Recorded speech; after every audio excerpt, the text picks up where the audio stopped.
Why do we work? For some of us, we work in order to survive, to pay the next month's rent, to pay for all the bills that seems to enter our mailbox on just an incessant basis. For some of us, work is a means for exteriorization. We get that sweet dopamine release when we purchase that new item through the money that we have earned from working, whether it be the brand new iPad Pro, the new Rolex, the latest new item. For some, such as David Goggins, work is a means for self-actualization, a tool to discipline and develop into a stronger version of oneself. And for Matsuri Takashi, a Tokyo University graduate who began working at Dentsu, the biggest and most powerful advertising agency in Japan, work was also her means of actualization, but not in order to actualize anything for herself. What she wanted to actualize was financial security for a single mother who raised Matsuri all by herself in not the best of financial circumstances. Her mother was suspected to have uterine cancer in the summer of 2015, which led Matsuri to worry about what would happen if her mother does indeed have cancer. So for Matsuri, work was her only way to have the economic means to secure the best of hospital treatment for her mother, as well as make her mother not work another day in her life. However, despite her initial belief that work was going to be the means to salvation for her family, the very opposite tragically turned out to be the case. On Christmas Day of December 25th, 2015, Matsuri left a message to her mother saying, to quote her very own words, "I love you so much, my dear mother. Goodbye, thank you. Life, work, it is all unbearable. Do not blame yourself, Mom. You have been the best mom there ever was, and made the decision too." We believe you guys can already guess what kind of action she took afterwards. After her passing, became widely reported news in Japan as a case of karoshi, or death to overwork. Some in the nation, such as Professor Hasegawa, began criticizing Matsuri for being an individual who was rather lacking in perseverance and grit. To quote the words of Professor Hasegawa, "It's pathetic for people to die from overwork after working just more than 100 hours of overtime." This video will make you understand just how much of a ridiculous statement this really is. So today, we look back at the life of Matsuri Takahashi, the brave life that she lived through despite all the adversity in which she faced since childhood. What her passing tells us about what it is like to work in what we call in Japan as the black companies of the nation. And most importantly, what her life teaches us on how we should respond to our friends and family in their times of highest personal despair. So let us dive in.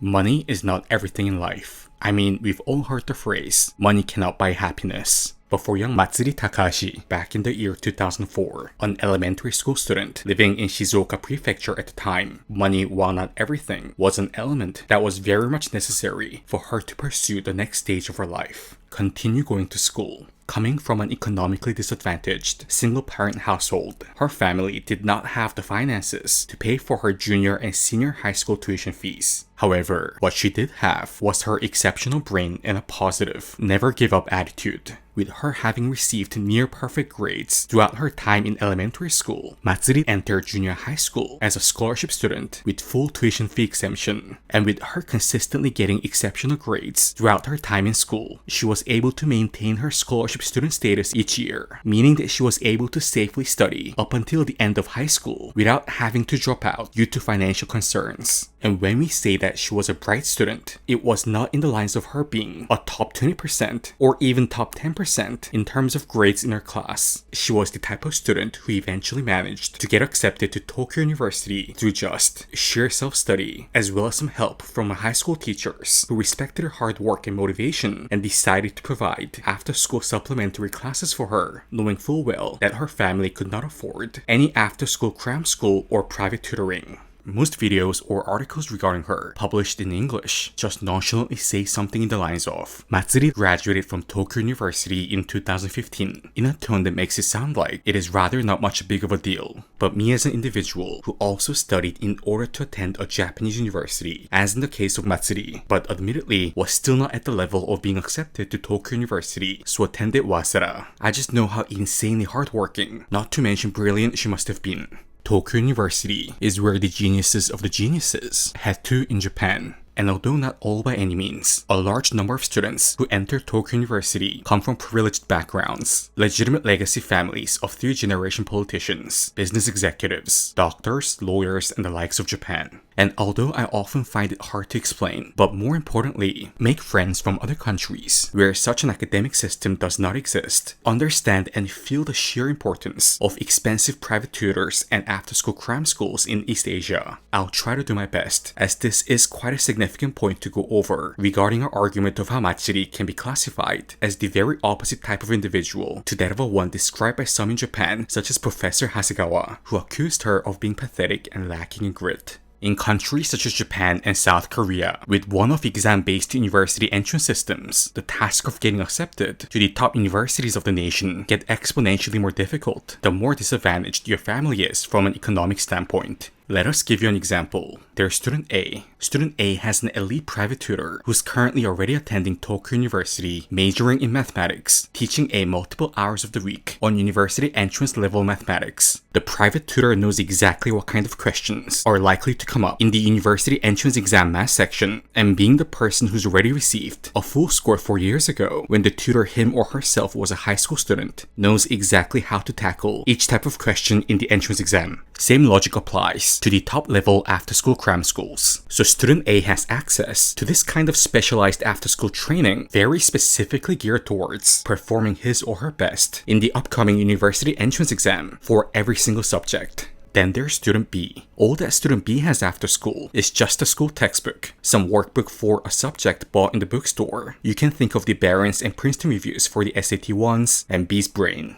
No one is there to explain things to B if B gets stuck in a question. No one is there to nitpick for B regarding which question is more likely to come up in the entrance exam. I guess it is safe to say that, given that student A and B has similar levels of innate intellectual capacity, who will score higher in the one-off university entrance exam and enter the more prestigious university. So for a person such as Matsuri, who's in the situation of student B, even entering into the top 20 ranked university of the country will realistically be an amazing accomplishment. But no, she takes the Tokyo University entrance exam and actually receives a score that is high enough for her to get accepted to Tokyo University just through sheer brain power, motivation, and toil. And she didn't just chillax or get complacent just because she entered the best university in Japan either. During her time as a college student, she worked as a trainer at the college lacrosse team, worked part-time at the editorial department at Asahi Shimbun, as well as not forgetting her past and helping economically disadvantaged junior high school students, whom she also once was, by volunteering to teach them without pay. But the fact that she came from a financially underprivileged family did not automatically change because she entered the most prestigious university in Japan. Paying tuition fees each semester was always her concern, so she decided to alleviate the financial burden to her mother by receiving a scholarship from both the Japanese Ministry of Education, Culture, Sports, Science, and Technology, as well as the Chinese government, and went off to China for a year to study abroad in her third year of university. And in March 2015, Matsuri successfully graduated from the Tokyo University Faculty of Letters, with more than a bright future ahead of her.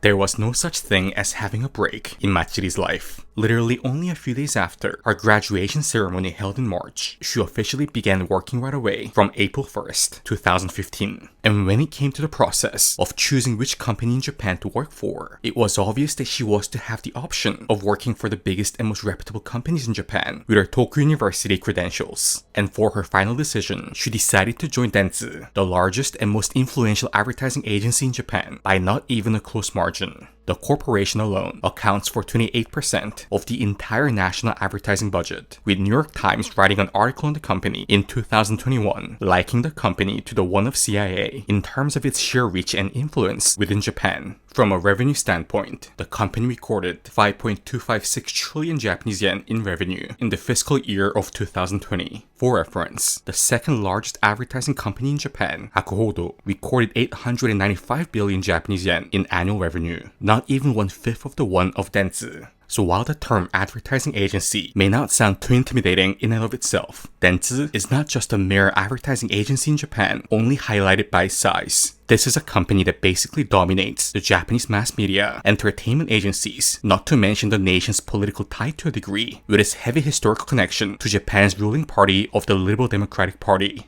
According to Sakamoto Mamoru, who has past experiences of working directly with Dentsu while he was in the advertising business, stated, "The company's influence on society is enormous. It is no exaggeration to say that Japan itself has been created by Dentsu, both now and in the past. Many TV stations and newspapers are afraid of Dentsu's influence. Getting into a dispute with the company in business is nothing but a threat to one's own life." However, the Japanese advertising giant also has its historical downside. The company's infamous corporate culture, highlighted by their proclivity to overwork its employees, oftentimes to the point of their passing. In an interview with the Tokyo University newspaper, Matsuri's mother later confessed that she initially did not support her daughter's decision to enter the company, as she knew that Dentsu as a company had a long reputation of overworking its employees to death, with famous cases of death through overwork, such as the passing of his employee Ichiro Oshima in 1991. However, her mother states that she was unable to change Matsuri's mind, as she seemed to have full confidence that with hard work, she would be able to handle the work atmosphere at Dentsu. And why not, right? As after all, every single challenge that she faced throughout her life, she didn't just kind of step up to the task, but surpass all expectations. So with such precedence from her life, it was quite natural for her to have felt this way regarding her challenge ahead of working for Dentsu as well. But things began to turn for the worse. Soon after Matsuri was hired, the number of staffs in her assigned department were cut drastically from 14 to 6. But the amount of workload within the department staying the same, the company basically began to work her to physiologically impossible levels. According to attorney Kawaito Hiroshi, she worked over 130 hours of overtime in the month of October 2015, based on her entry and exit records. This means that it was normal for her to work throughout weekends and head home between 4 to 6 a.m., only to get 1 to 2 hours of sleep and head back to the office in the morning. On November 3rd, 2015, Matsuri tweeted, "It has been decided that I'll have to work on Saturdays and Sundays again, and I seriously want to die." So many of the old boomers in Japan, when they see a young individual being overworked to life-threatening levels, often just wave off their hand and state that these young kids are lazy and soft. And you know, perhaps some of the younger generation in Japan are indeed so-called soft. Let's say that there's an unemployed 24-year-old living in Osaka, for instance, who cannot be bothered to wake up in the morning or work more than 2 hours a day, so still lives with his parents and is financially supported by them. Then yeah, all the lazy, soft, pathetic, lacking grit argument may indeed have some truth to them. But no way on earth can anyone say this about the 24-year-old Matsuri Takahashi. There comes a point where elements such as having motivation or a positive mindset is no longer enough. If a human being has to work from 7 in the morning to 4 a.m. of the next day, get 1 or 2 hours of sleep, then have to return back to the office for more work, not on some occasional basis, but for 7 days a week, for consecutive months, then this individual is bound to inevitably break down, either physically from deterioration of cognitive function, leading to an accident such as falling down the stairs, or compromised immune system from lack of sleep, causing a serious illness, or mentally from psychological illnesses such as depression, or even downright hallucination, which is very much a possible scenario for an individual who has slept an hour or 2 a day for weeks on end. On December 18th, 2015, just 7 days before she passed away, Matsuri mentioned in her tweet of how she was in the office for 20 hours a day and no longer knew what she lived for. And on the morning of December 25th, 2015, in her company dormitory provided to the female employees at Dentsu, made the decision to bring all of this suffering to an end.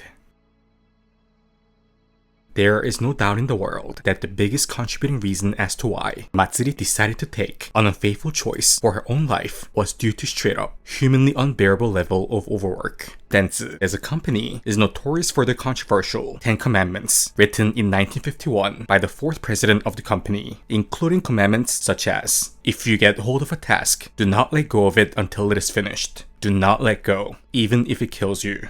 The 10 Commandments were a vital part of their employee training manual, only to have it be removed after Matsuri's death. And this leads to our next point. From outside looking in, Dentsu, as much as how they have astronomically effed up, at least seem as if they are admitting and owning up to their mistakes, which led to the passing of Matsuri, such as removing the infamous 10 Commandments of the Devil, as it is often coined in Japan, from their employee training manual after the request made by Matsuri's mother to delete its existence and have it no longer included in future employee guidance. And if you are to search around for a bit online regarding her case, you'll see a number of images such as this. The very president of Dentsu at the time bowing down and apologizing, and actually taking responsibility and stepping down as the president of the company after her passing. And on December 25th, 2016, the president of the company also visited Matsuri's family home to pay his respects and once again apologized to her mother. And they did not end things with just a formal apology, but actually did go on to implement physical changes inside the company as well, such as their decision made on October 24th, 2016 to turn off all lights in the company building between 10 p.m. to 5 a.m. in order to discourage employees from staying at work after 10 p.m. Furthermore, Dentsu created a labor environment reform office after the passing of Matsuri, created in order to monitor each department within the company and make sure that they stick to compliance and follow the labor laws and regulations. So at least on the surface matter of things, Dentsu, being the gods of mass media control of Japan that they are, have actually done a very good job at portraying an image to the world that they are truly repentant for the death of Matsuri Takashi and are committed in preventing such a tragedy from reoccurring. However, if you're Japanese or have lived decade plus years in Japan as I have, went to college here, and have actually conducted the job hunting process within the nation, so are aware of the reputation that Dentsu as a company has historically had within the Japanese domestic realms for the longest of time, you also most likely know that this penitent veneer in which the company eventually decided to stick to is going to be by far different from their real true sentiment of how they actually feel about the passing of Matsuri Takahashi. At least for the case of the top executives and managers in this company who have reached to those very positions by thriving in the rather, let's just say, unique Dentsu corporate atmosphere for decades on end. To elaborate, Dentsu has long prided itself as being, how can we put this, a company consisting of a rather hardcore group of people, and the type of corporate culture in which the company pushed for decades until they eventually ran into a myriad of labor law violation problems culminated by events such as the passing of several of his employees, is a one, if described as positively as possible, intense, but in a more realistic sense, straight up jackassery. Some of our viewers may think, man, isn't Al being a little too harsh on this Japanese advertising company with his wordings? But that could not be further from the truth. The type of activities that partly symbolized what many of his employees proudly coin as Dentsuism throughout the history of the company, if not described as jackassery, I really do not know how else to describe it in English. So let us provide you with an interview given by an anonymous employee from Dentsu, Employee A, who decided to talk with Japan's Business Journal, a Japanese news site that mainly focuses on topics related to business, industry, and economy. Employee A states that if you're a new recruit at the company, you first undergo a month of employee training where you thoroughly get taught the mindset of what he describes as the Dentsu man. And throughout this training period, the newly recruit employee, after the normal training finishes at 5:30 p.m., had to head out and drink with the senior employee until 4 a.m.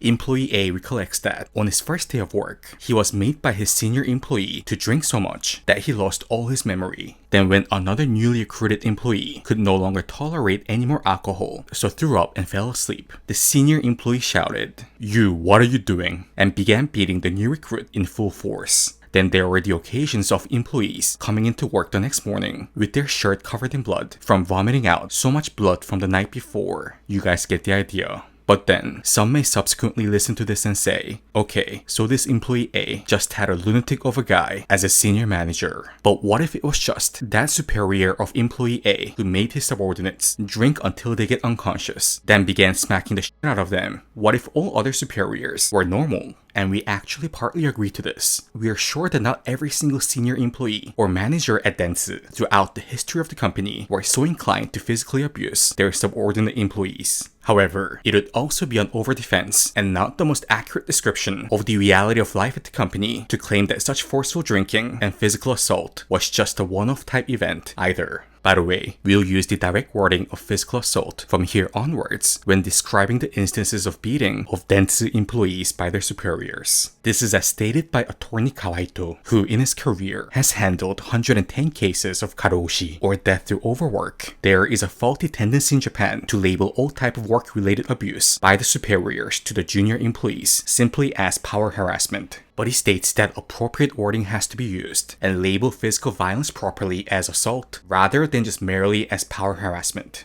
And with that said, there are just too many confessions made by either ex-Dentsu employees or current Dentsu employees, such as employee A, who decided to give his interview under the absolute promise of anonymity, of such make the subordinates drink until they go unconscious, then smack their brains off out of seniorly love, as witnessed by employee A being experienced by other Dentsu employees as well. And for the sake of having our point come across, let us provide you with just one more instance. The type of harassment and assault that was suffered by Ichiro Oshima, another former Dentsu employee who decided to unalive himself, as in the case of Matsuri, due to the extreme overwork, harassment and assault in which he had to face during his time working for the company. Now, Ichiro did not tolerate alcohol too well, but with the hardcore group of people that these so-called Dentsu men are, thought of this as a show of weakness and often forced him to drink. The superior of Ichiro, for instance, poured beer into his shoe and asked Ichiro to drink it. Then when he finished drinking the beer out of the shoe, we believe you guys can already guess what the senior employee subsequently began doing to him. Yes, start beating Ichiro with the heel of his shoe.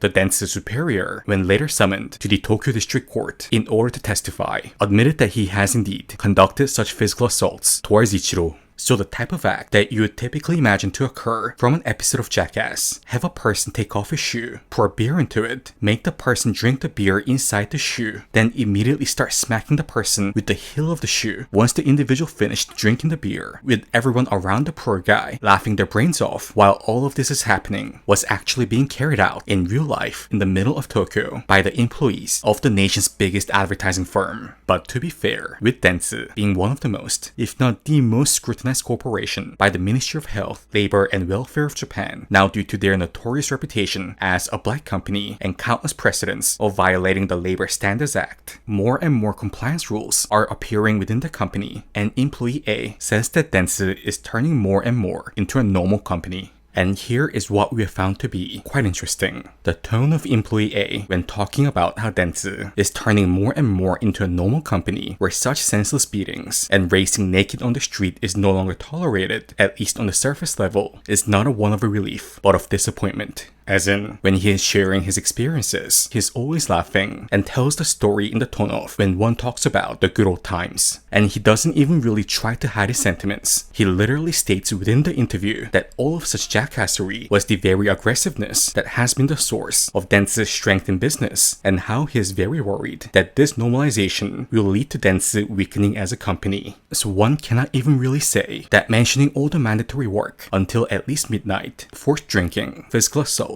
and running around naked aspect of Dentsu's historical corporate culture is even speaking negatively of the company, as many of the Dentsu men, especially the older employees such as employee A, will go on to gladly tell you of such stories with pride and a sense of nostalgia in a tone that implies how they're just built different. Of course, we absolutely cannot say that employee A can speak for the opinion of every single Dentsu man, and we're confident that there were more than a large number of the company employees back in the days who absolutely detested many aspects of the Dentsu corporate culture. However, at least for many of the senior employees and high-up executives who survived and thrived in such an atmosphere for decades and is still working in the company, those days were just good old times with alphas doing alpha things when people did not used to be such snowflakes. Times that were devoid of such incomprehensible compliance rules that are set in place today, which allowed the Dentsu men to be truly aggressive. But at the same time, we at least have to praise the fact that employee A is also very self-aware as well. He admits that throughout his years in Dentsu, he has lost his common sense. He literally says this with his own mouth. He states that after never leaving for home before midnight and being forced to inundate his body with alcohol on a daily basis for many years, there came a point during his time working for the company that if he ever finished working before midnight, he'd say, "I'm done early, let's go drink," then drink and head home at 3 or 4 in the morning anyways. And in a sense, employee A basically symbolizes the so-called Dentsu men who are in their 60s to 70s now, at the very top of the company corporate hierarchy, who have not only survived, but thrived in this strict atmosphere for multiple decades. So if we are to apply just a basic level of reason into the equation, it is no rocket science to know that the top executives at Dentsu, when first hearing of a 24-year-old new female employee claiming to die from overwork, only after a few months of working for the company, would most likely scoff at this notion. As after all, many may think that they had it 100 times worse back in the days when they were a newly recruited employee, when the corporate culture within the company used to be even more intense, And how do we know that the executives at Dentsu are not truly sympathetic to Matsuri's passing? Because this is the truth. Journalist Masa Watanabe managed to conduct an interview with a current employee and former colleague of Matsuri at Dentsu a few months after her passing, under the condition that his name stays strictly anonymous. The whistleblower stated that he agreed on doing the interview because, to quote his words, "The company still does not truly recognize death from overwork as a serious matter. I decided to do this interview because I wanted to help prevent the recurrences of work-related deaths." But as we've mentioned earlier, at least on the surface matter of things known to the general public, it did seem as if Dentsu was taking the passing of Matsuri as a serious matter, with their formal apology to her mother, the creation of Dentsu Labor Environment Reform Office, resignation of the president and CEO of Dentsu himself as an act of taking responsibility, so on and so forth. However, according to the whistleblower, there is a behind story to this, in which not many people outside of the company knows about.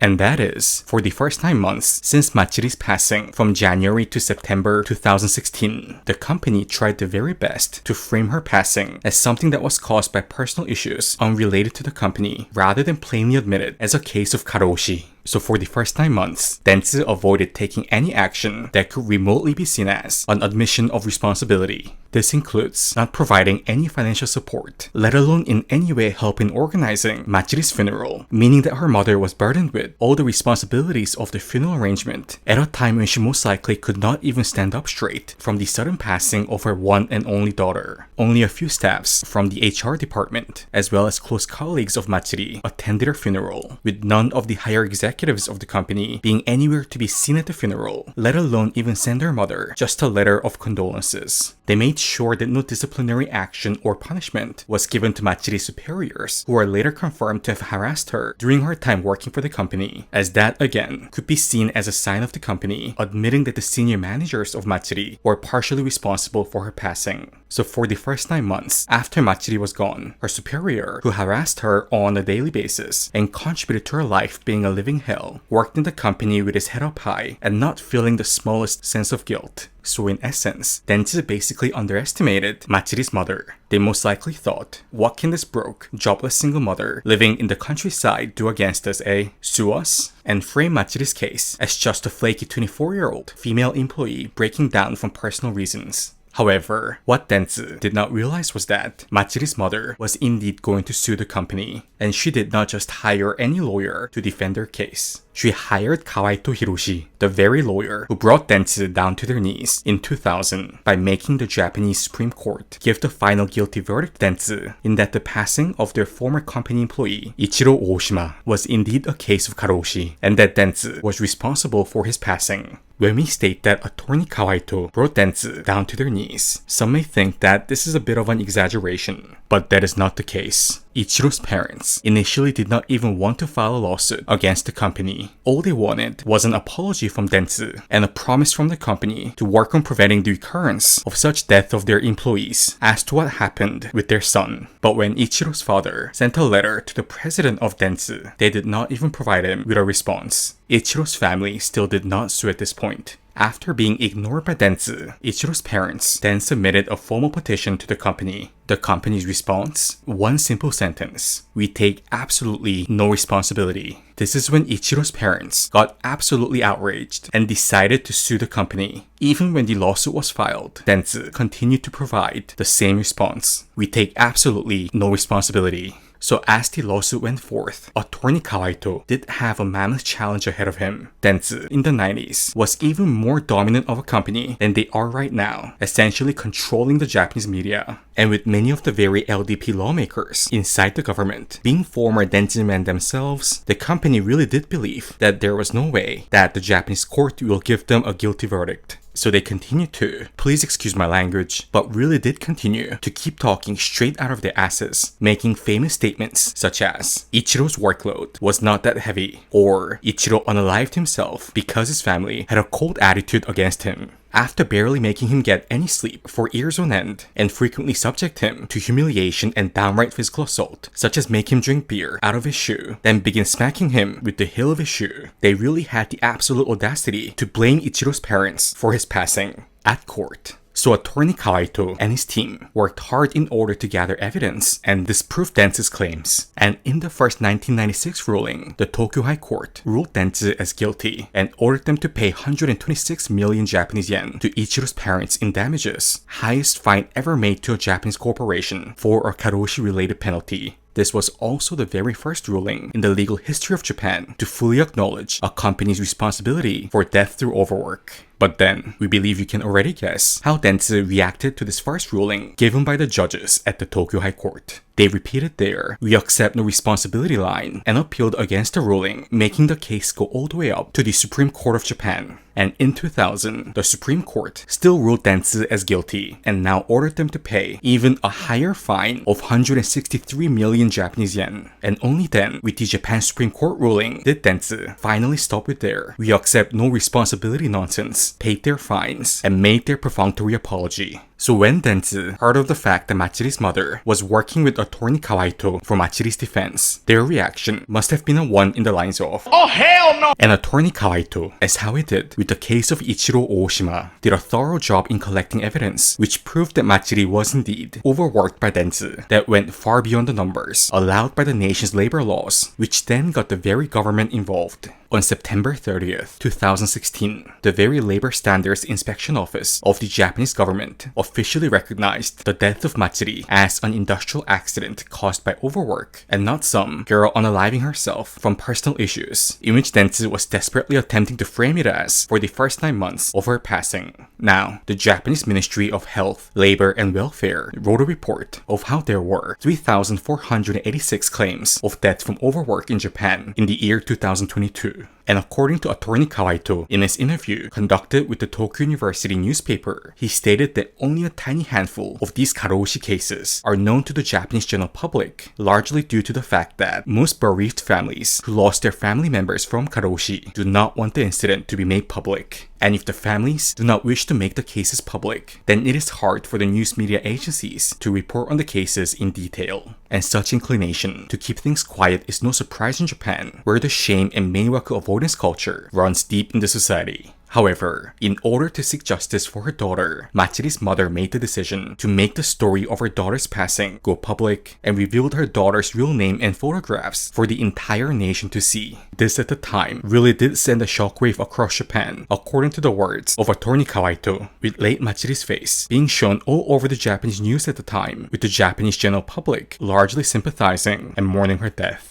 So things were not looking good for Dentsu from all angles. Although they initially once again pulled off the "we take absolutely no responsibility" stance for the first 9 months after Matsuri's passing, believing that her mother would not be able to do much against it, Matsuri's mother made the decision to make the case come out public and make the entire nation furious against Dentsu. The very lawyer who embarrassed them in court and made them pay the highest fine ever in Japanese legal history back in 2000 has now returned to defend Matsuri's case. The very Labor Standards Inspection Office of the Japanese government confirmed that Matsuri's death was an industrial accident and hinted that Dentsu will not be getting away lightly with violating the labor laws again this time, with the Tokyo Labor Bureau raiding Dentsu headquarters and conducting an on-site investigation. And in the midst of all of this, Dentsu had two options: maintain their position of claiming that Matsuri died of personal reasons, such as unstable relationship with her boyfriend, completely unrelated to work. We take absolutely no responsibility, and drag this case on for years, for it to eventually go to the Supreme Court, where they will most likely once again lose, as with the case of Ichiro Oshima back in 2000, and completely destroy their company image to the Japanese general public throughout the process, or come clean, apologize to Matsuri's mother, and at least begin acting in front of the Japanese general public that they are sorry and are repenting, and reach a settlement with Matsuri's mother outside of court as fast as possible, so that it no longer comes out on the news.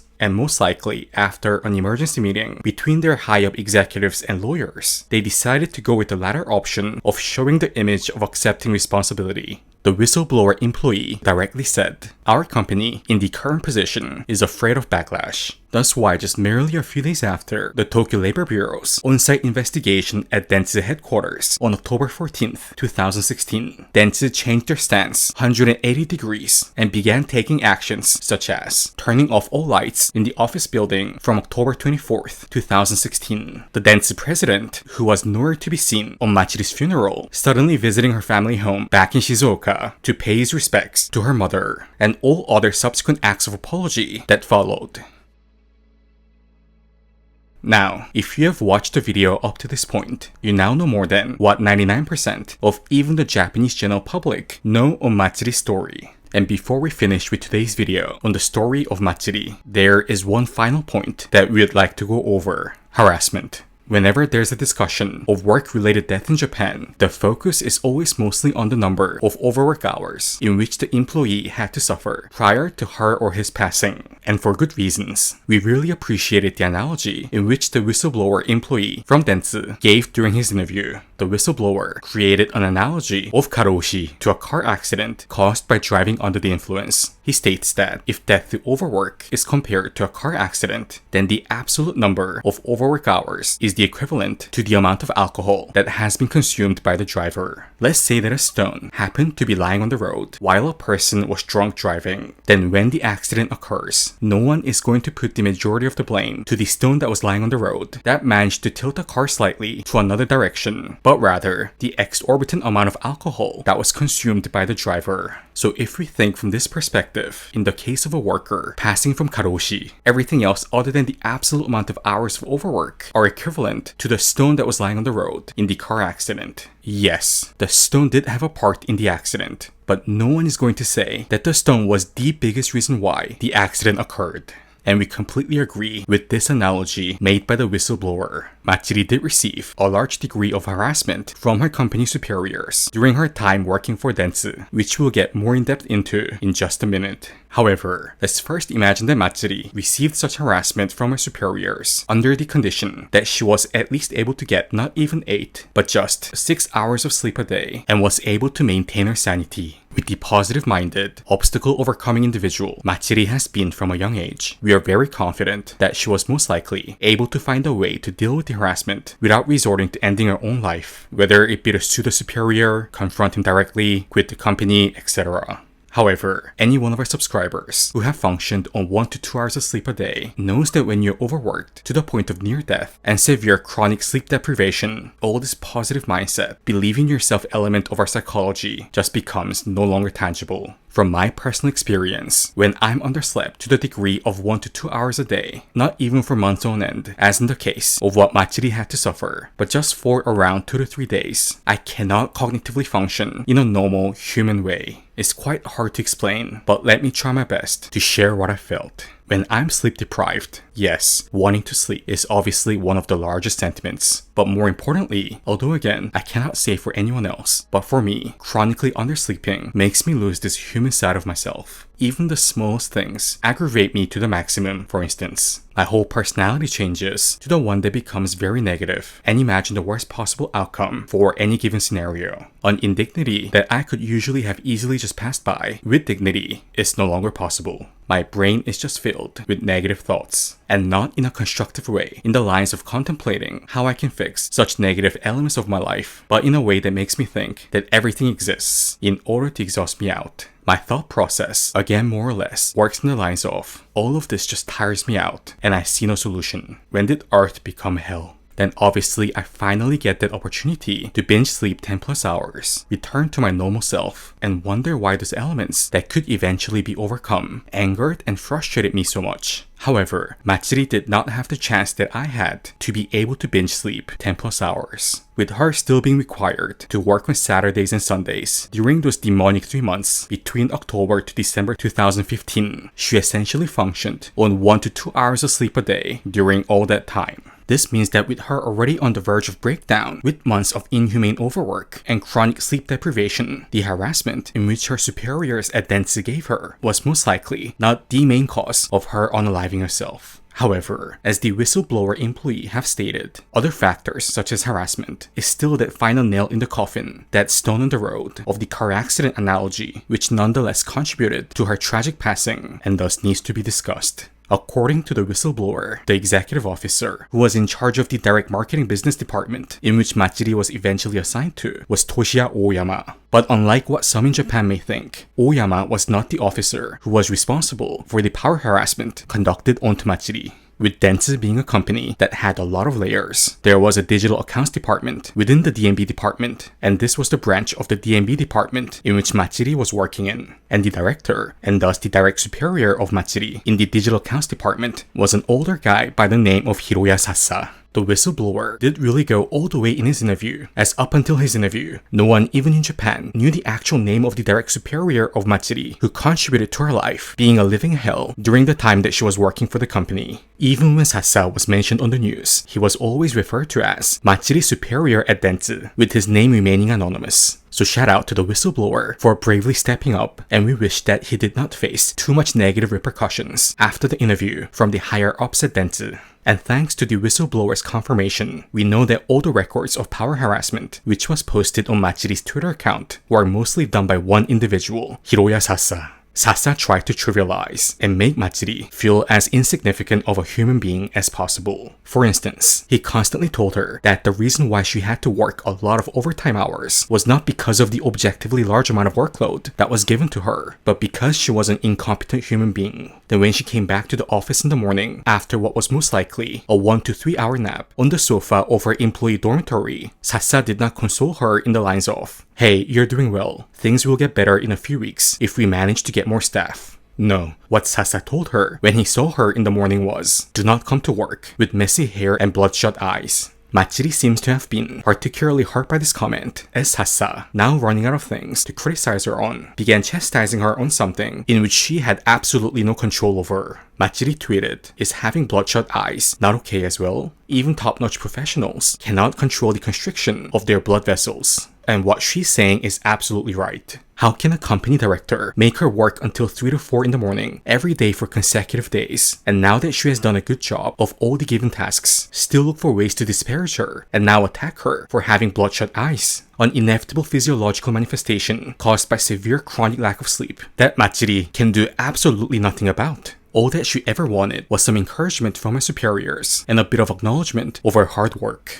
On October 31st, 2015, she tweeted, "When a superior said to me, 'This isn't Matsuri's fault, that's all,' I thought that this was the most heart-melting moment of the year." From her tweet, we are guessing that Matsuri's direct superior was having another day in the office of let's go make fun of and bully Matsuri as usual, trying to nitpick the things that she may have done wrong, only to have the scene spotted by another company senior employee, who then told him that this is not something that Matsuri have done wrong. Such a simple sentence meant so much to her that this was the most heart-melting thing that she has heard for a long time. But Sasa did not waver and continued to throw harassing remarks onto Matsuri just up until 5 days before she passed away, at least as far as we know. On December 20th, 2015, at 5:45 p.m., Matsuri tweeted, "I cannot stand it when my male superior tells me that I have no feminine charm or whatnot, even if he says that he's just joking. Even when an old man goes bald, he's not told that he has no masculinity, right? I'm depressed."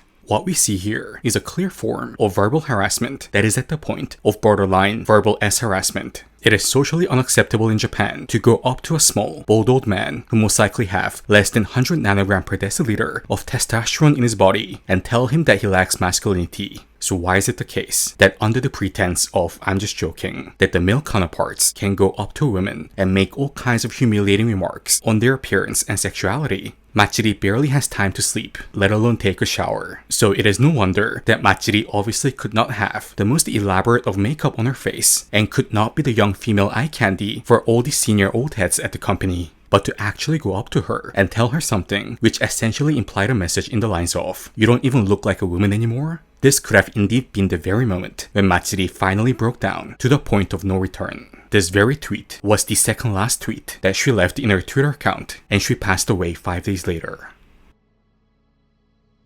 So then the question has to be asked, is life like this for all the young, newly recruited employees at Dentsu? If you're a new male recruit, have you drink alcohol until you vomit blood? And if your superior is the more aggressive type, get your head smashed in? And if you're a new female recruit, constantly suffer from passive-aggressive, "I'm just joking" type verbal harassment from the older senior employees? The answer is, it depends on how you got into the company. According to employee A from the previous anonymous interview who shared us his experiences of working as a Dentsu man, he states that around 20 to 30% of the total employees at Dentsu are hired through connections. Dentsu being the biggest and most powerful advertising agency in Japan, many of the children and relatives of high-profile politicians, business executives, and media tycoons in Japan enter the company as a new employee. Employee A states that a lot of these legacy family kids have rare surnames that can easily be spotted, or many of them just downright say, "My father is an executive at XXTV." And for such employees whose fathers have large power and influence in their given fields of the Japanese society, the company superiors obviously have to be careful not to bully them, as if they made the son of a such and such TV channel executive drink beer out of his shoe, then smack his head with the shoe, as in how they did to Ichiro Oshima. All hell will break loose if the employee goes to tell his powerful dad on what kind of humiliation he suffered.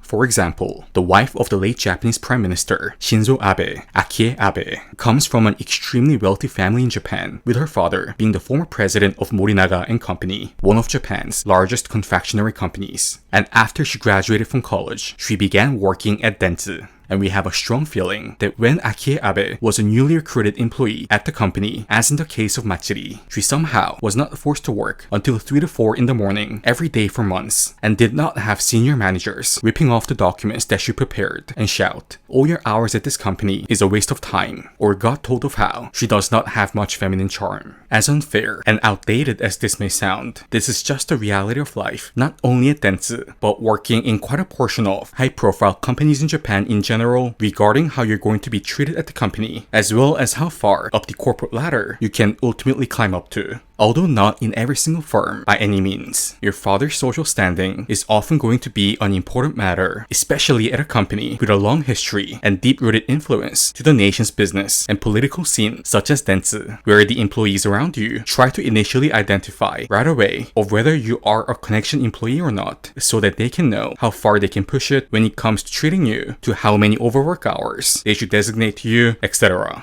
And from this perspective, Matsuri was the easiest harassment target there could objectively be. She not only does not come from a family of a powerful media tycoon, but does not even come from what many would define as an ordinary family. She was raised by a single mother in a known Tokyo region, and was so poor to the degree that she had to receive scholarship just to attend junior high and high school. So even if she does get overworked and power harassed at the workplace, who does she have to fall back to? Thus the reason why bad-natured beings such as Hiroya Sasa, Matsuri's direct superior, had no hesitation in power harassing Matsuri to the moon, knowing that she had no powerful father to fall back to. In one of Matsuri's tweets, it seemed as if she even contemplated on eventually suing her superior in the future. That is obviously no longer going to happen now that she is no longer with us. And Sasa continued to work comfortably in Dentsu for the first 9 months after Matsuri's passing, during the time when the company was taking the "we accept no responsibility" stance regarding her death. However, after October 2016, when Dentsu decided to publicly accept responsibility for her passing, Sasa was eventually forced to resign from the company.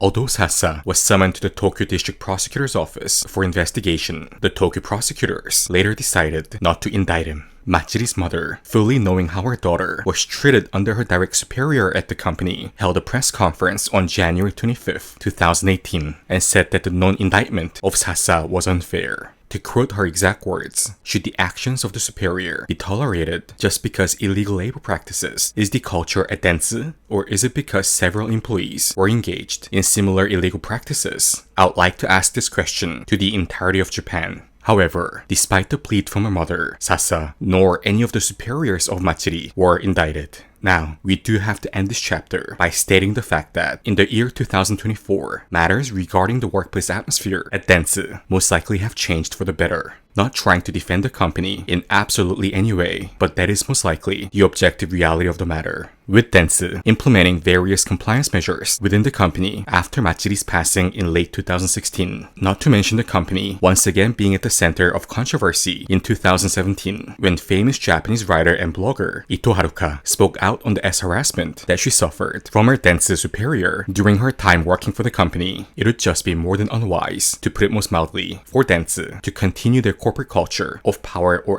harassment, especially in today's age of social media, and further ruin the company's reputation and image.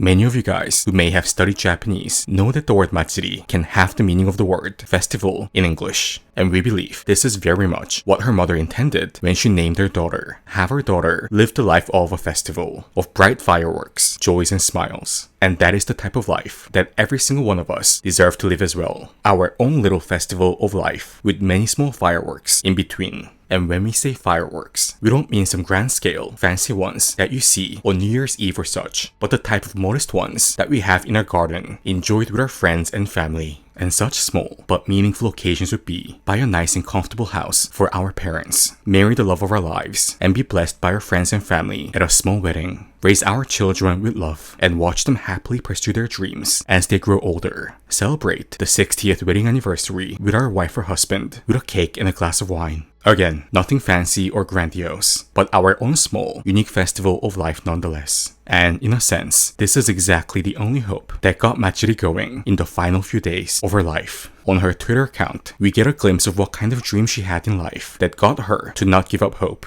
And it was not to buy the shiniest new Chanel bag or buy the brand new Mercedes. It was to buy a cat and a house. On December 3rd, 2015, Matsuri tweeted, "My dream is to adopt this kitten and buy a house, so I have to keep making money. I have to keep getting up every morning." And in one of her final tweets, posted just 11 days before she passed away, she wrote, "I'll work overtime again tomorrow with the precious memories of when my ex-boyfriend from my freshman year of college dried my hair in my heart." So what we can essentially see is a young adult who just wanted the simplest things in life, a house of her own, a cat, and a boyfriend, or eventually a husband, who can occasionally dry her hair for her in a loving way. And of course, although she did not publicly tweet regarding it, due to it being a very private matter, her biggest dream was to make enough money for her mother to be able to receive the best treatment possible regarding her potential cancer development. But sadly, Matsuri was taken too early from us and could not see her dreams be actualized.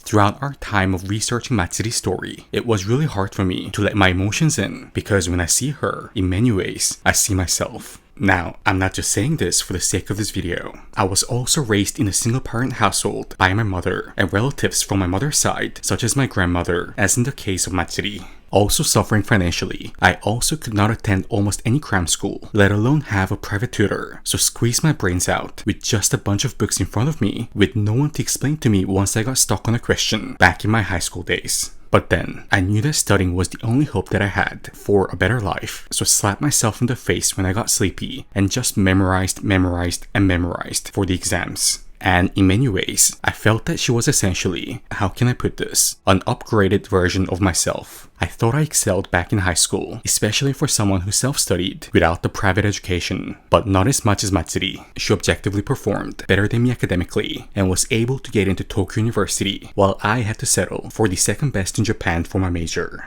She also excelled more than me in terms of managing her time. I have to be honest, I do not have much memories of doing social or club activities during my time as an undergraduate. If I was not in classes or doing assignments, I was working part-time, washing dishes at a restaurant, or working after midnight construction jobs at Tokyo Metro in order to pay rent and prepare for next semester's tuition fees. At the time when I enrolled in university 12 years ago back in 2012, the Japanese yen was literally almost twice as strong as how it is right now, by the way, with Tokyo always being listed as one of the most, if not the most expensive city to live in the world back in the days. Very different from the image of the cheap Japan that we're getting more and more used to in the recent phase. But in the case of Matsuri, although she was in a similar financial predicament as I was still able to participate in club activities, such as being a trainer at the university lacrosse team, or return back to the society by conducting volunteer work, and teach underprivileged middle school kids, while also working part-time as well. The firm that she entered, Dentsu, had more recognition and a higher base salary compared to the company in which I entered post-graduation. To be completely honest with you guys, I'm not even that proud of working in Japan after uni. With Japan's population rapidly declining while its economy is still maintaining quite a bit of size, it is quite easy to immediately work for a Japanese company post-graduation, especially if you're a graduate of one of the top universities of the nation, given that you're not too picky.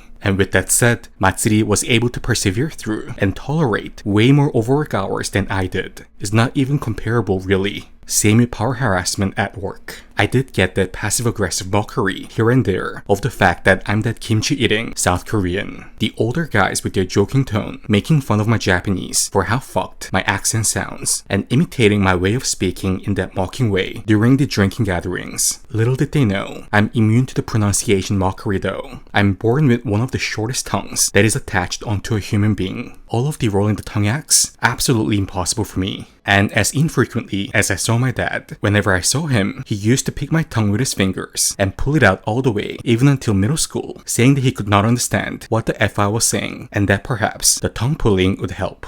And that is not all of a foreign language. He was pulling my tongue because he could not understand me speaking in my native language. And when you have childhood experiences of having your tongue literally being picked and pulled out to the point of such physical pain as how I have, a little mockery relatively does nothing from being just immune to all the pronunciation BS thanks to all the related experiences that I've had for as far as my memory goes. So me narrating in English in this video is a miracle in and of itself, and that anything can be possible. Although nowhere near perfection, still possible. Meaning that for many of our subscribers who want to start a YouTube channel but just cannot get yourself to do so from the fear of not being a native speaker, having an accent, or not the best of pronunciation, if I can do it, you can do it. Share your thoughts and life experiences. Screw the negativity. But regarding the infamous power harassment in Japan, still I did not have it as bad, nor did I have to endure as much as Matsuri. No superior had the audacity to tear off the documents that I worked overtime for and told me that my existence was a waste. No superior directly came up to me and said, "You're looking quite estrogen-filled today, eh? Where's all the masculinity at?" So when I state that, when I see Matsuri, I see an individual that are in many ways a better version of myself. I really do mean it, with many parallels in our lives, with her excelling more on each area than I do. But the only one thing that I had it personally going better for me than Matsuri, I believe, was the help and response that I got from the people around me in the times when I most needed it. Not many in Japan know this, but from researching and reading almost every single interview in which Matsuri's mother gave, we found that her passing wasn't a case of an individual who never ever discussed her problems to others, kept everything inside herself, then suddenly made the decision to unalive herself. She did seek help. She talked to the HR office at Dentsu numerous times. They obviously did not help much. She talked to friends and people she knew, but their responses were not something in the lines of, "Quit immediately," but more of a one in the lines of, "Is Dentsu-The, just do your best and take it easy." And on October 1st, 2015, Matsuri sent a message to her mother saying, "I want to quit my job." However, rather than telling her to quit immediately, Matsuri's mother consoled her how things will be alright. When her mother received the final text from Matsuri on the day she passed away on December 25th, 2015, Matsuri's mother immediately called her, in which Matsuri answered. And this is when her mother states one of the biggest regrets of her life has occurred. When Matsuri answered her mother's phone call, her mother told her on the phone, "Don't die," in which Matsuri replied with a yes, yes. But Matsuri hung up the phone, then still went on to, "Yeah." In hindsight, Matsuri's mother says that she should have been more firm in telling her daughter to quit her job. And when I read this part, I knew exactly what she meant. What Matsuri wanted to hear during her final days from the people around her was that she can quit working for Dentsu, that things will be fine even if she quits, that she can still work for some other company, maybe not as famous or as high paying as Dentsu, but get that assurance from others that she can still do well and earn enough money for her mother's hospital fees and achieve all her other dreams. But no one said this to her. Not a single person told her, whether it be the HR department personnel at Dentsu or her friends and acquaintances, to get out from the hell on earth of an office, with all their responses in the lines of, "It's Dentsu-The." And how do I know this? Because this is what I went through as I entered my 30s in Japan. Now, I'm not going to overdramatize for the sake of this video and say that I also had thoughts of taking the unfaithful choice on my own life, as in the case of Matsuri. That was just not the case. Such a thought just never entered my mind. But what I did begin doing though was start questioning whether this is really what I worked my entire life for. Slap myself in the face every day to not fall asleep and memorize for me to get the exam scores necessary to be admitted to my dream university. Wash dishes every day at a restaurant and work on construction sites along with attending classes to pay tuition fees. All this life of pain that I had to endure through every day so that I can ultimately be this trivial, depersonalized machine for a Japanese company until retirement. No. I progressively realized that this was not what I wanted my one and only life to be. So when I shared my thoughts about quitting work to my mother, she said, "Do what you enjoy. I'll fully support your decision." And when I shared my thoughts with my wife, she said, "We have enough savings. Write that book that you've been wanting to write. Make that YouTube channel. You've always got it done, and we'll get this done successfully as well." At that time, I thought these were rather natural responses. But now after knowing the story of Matsuri, I know that I have angels as my family and should never take such unconditional support for granted, and be thankful until deathbed for that I was able to have such wonderful people around me in my life at the times of biggest personal crisis. And if just one person was to have told Matsuri in her final days with full conviction a message in the lines of, "You're Matsuri Takashi, the amazingly talented individual who got into Tokyo University through sheer self-study. Quit working for the Dentsu or whatever immediately. You do not deserve that type of treatment. Again, you're Matsuri Takahashi. Whatever else you decide to do out of Dentsu, you'll excel and succeed as you always have done." If she heard just one person tell her this with full conviction rather than "they pay so much, just endure, do your best, and don't think about dying or anything like that," we actually believe that there's a chance that things could have turned out very differently. She could still be alive at this point, succeeding in whatever else endeavor she chose to do, as she always has done.